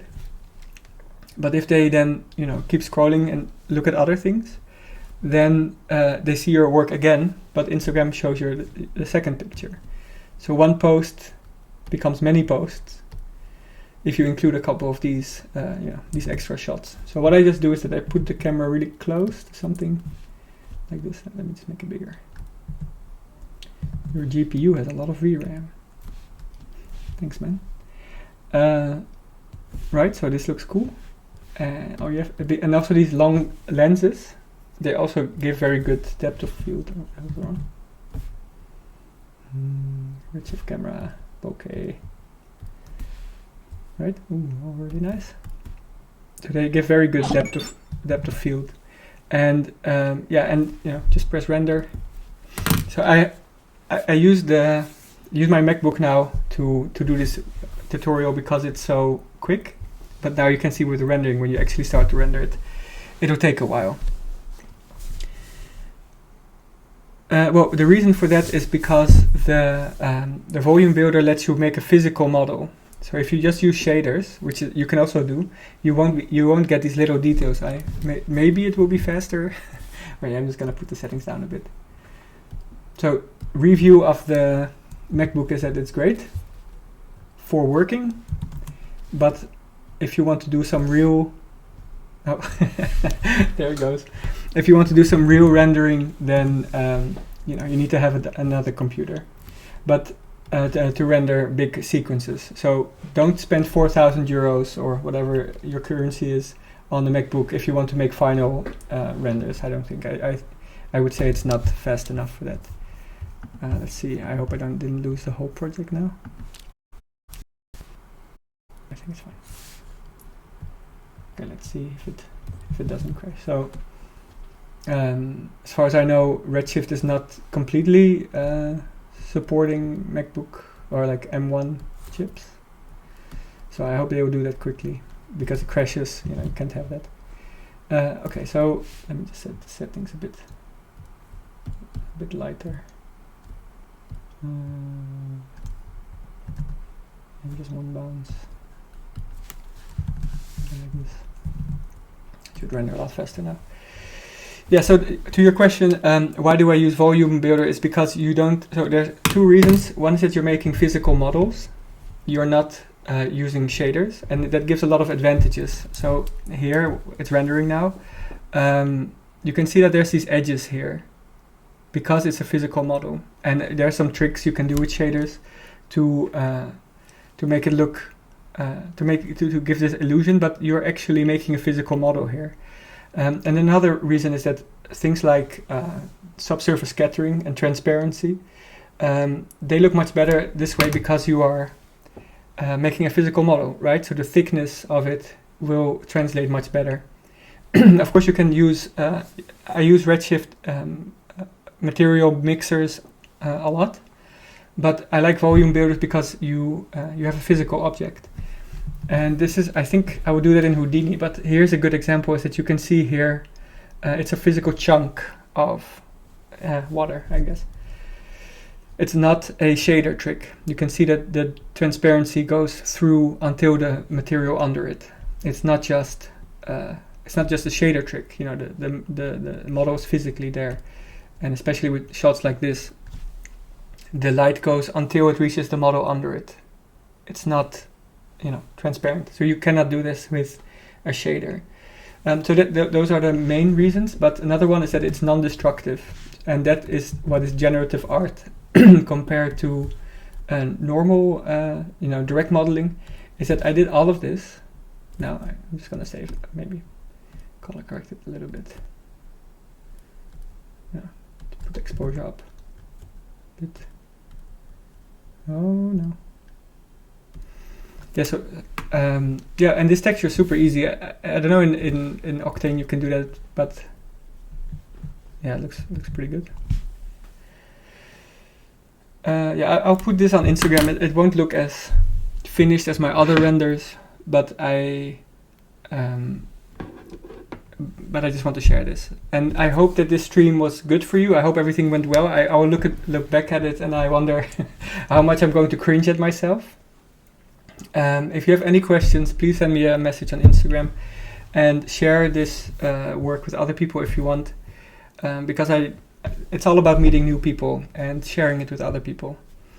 I think I'm going to try to do this every week. So if you have any suggestions, then please let me know. And I'll make a poll somewhere this week asking if you want to learn Houdini, because Houdini is the end point of all of this.